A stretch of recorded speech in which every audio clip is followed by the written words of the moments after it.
اچھا یہ آپ نے ارلی الیکشنز کی بات کی ہے، جیسے آپ نے ارلی الیکشن کی بات کی ہے، جیسے آپ نے بات کی ہے کہ وہاں پر یہ حلقے سوچتے ہیں، کانگریس میں بھی یہ بات ہوئی ہے، چاہے وہ ڈیموکریٹ ہو چاہے پھر دوسری پارٹی ہو، یہ وہ سوچتے ہیں کہ پاکستان میں فیئر الیکشن نہیں ہوئے ہیں اور اس پر تحقیقات ہونی چاہیے۔ تو کیا پاکستان میں یہ کہا جا سکتا ہے کہ ایٹ لیسٹ اپنے الیکشن کے حوالے سے مطمئن کیا جائے، ان کو شفافیت کا جو ہے وہ کوئی بینچ بنا دیا جائے، کوئی جوڈیشل کمیشن بنا دیا جائے، اس کے اوپر کوئی تحقیقات کے لیے کہہ دیا جائے کہ تحقیقات ہونی چاہیے؟ دیکھیں بی اصل میں تو غیر جانبدار ادارہ تو پاکستان میں کوئی بھی نہیں رہا۔ ایک ادارہ دوسرے ادارے کے آمنے سامنے متصادم رہا، مقننہ عدلیہ کے سامنے کبھی عدلیہ ریاست یا اسٹیبلشمنٹ کے سامنے کبھی اسٹیبلشمنٹ مقننہ کے سامنے۔ تو پاکستان کی 70-75 سال کی ہسٹری رہی ہے اور اس میں بیچ میں 30 سال کے یا 35 سال کے 3 واضح مارشل لا فوجی حکومتیں رہیں۔ تو اس کے بعد مطلب آپ کیا سمجھتے ہیں کہ کوئی ادارہ ہے جو یہ طے کرے گا کہ یہ الیکشن شفاف تھے یا نہیں تھے؟ ٹریبیونل میں جیسے ہم گئے تھے تو ہمارے تو کیس ہی نہیں چلتے تھے، پی ٹی آئی کے تو معاملات جو انہوں نے چیلنج کیے الیکشن ٹریبیونل میں چل رہے ہیں، اور وہاں پر اگر وہ ٹائم بارڈ ہے تو وہ جو ہے وہ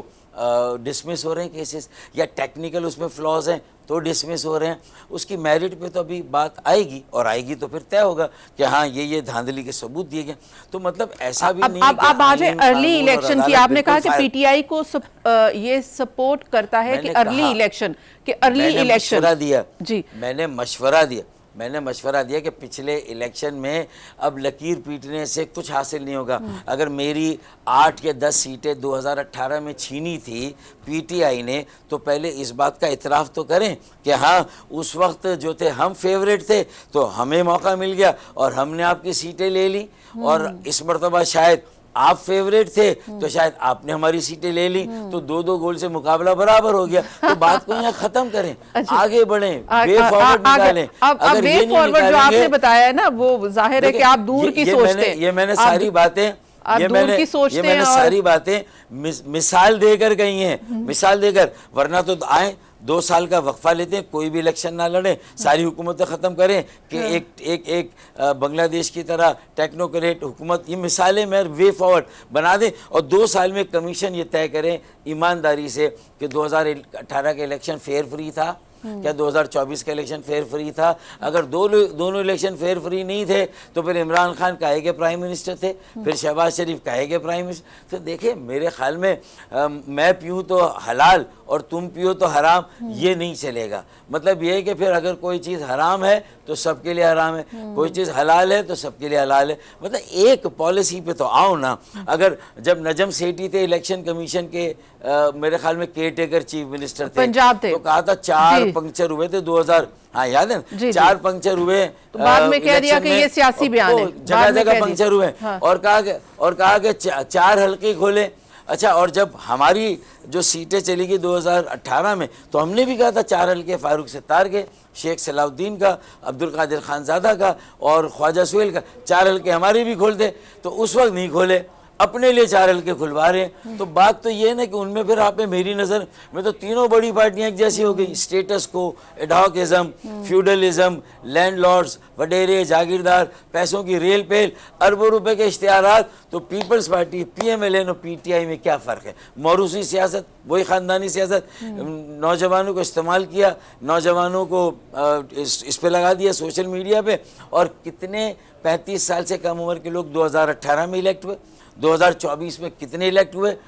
5% بھی نوجوانوں کو ٹکٹ نہیں دی۔ آئیں بات کریں آگے کی، اگلا وزیر اعظم بھی نوجوان آ رہا ہے، اس پہ میں بات کرتی ہوں، لیکن آپ نے ارلی الیکشن کی بات کی ہے، تو یعنی کہ آپ کوئی بھی بات کرتے ہیں تو کوئی ایسے تو آپ نے بات نہیں کی ہوگی، یہ بات ہو رہی ہوگی کہ ارلی الیکشن کے اوپر بات چیت ہو سکتی ہے، چاہے وہ مذاکرات کے ذریعے ہو رہی ہو یا پھر یہ ایک بات ہوگی کہ اگر فوری تبدیلی نہیں ہے تو ارلی الیکشن ہے، تو یعنی کہ یہ بھی حکومت مدت پوری نہیں کرے گی؟ نہیں، میں نے یہ کہا ہی نہیں کہ ارلی الیکشن ہونے چاہیے۔ میں نے کہا کہ پی ٹی آئی کے پاس اگر کوئی بیسٹ بیٹ ہے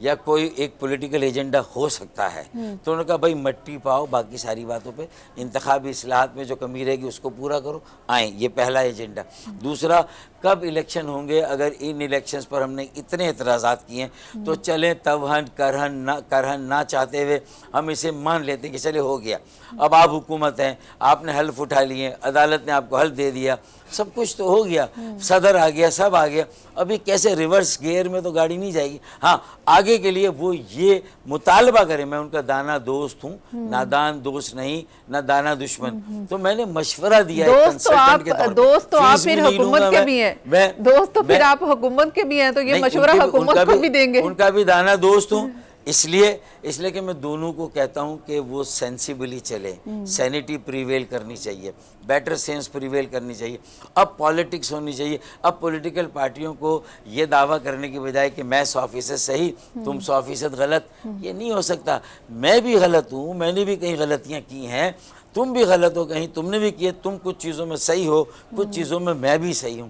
یہ بات ہوگی تو پھر بات آگے بڑھے گی۔ کوئی ایسا، اب پاکستان کو کیسے چلانا ہے، انتخابی اصلاحات، انتخابات کیسے اور کب ہونے چاہیے، ان ساری چیزوں پہ بات کریں نا، ڈائیلاگ کریں، مکالمہ کریں۔ اگر سیاسی اور سیاسی جماعت ہونے کا دعویٰ کرتے ہیں لیکن صرف خالی خلی، مطلب میں یہ کہتا ہوں میں نہ مانوں، دوسروں کی بات نہیں مانوں گا، اور میں جو کہہ رہا ہوں وہ صحیح ہے، تو پھر اس سے گاڑی آگے نہیں بڑھے گی۔ ابھی تک آپ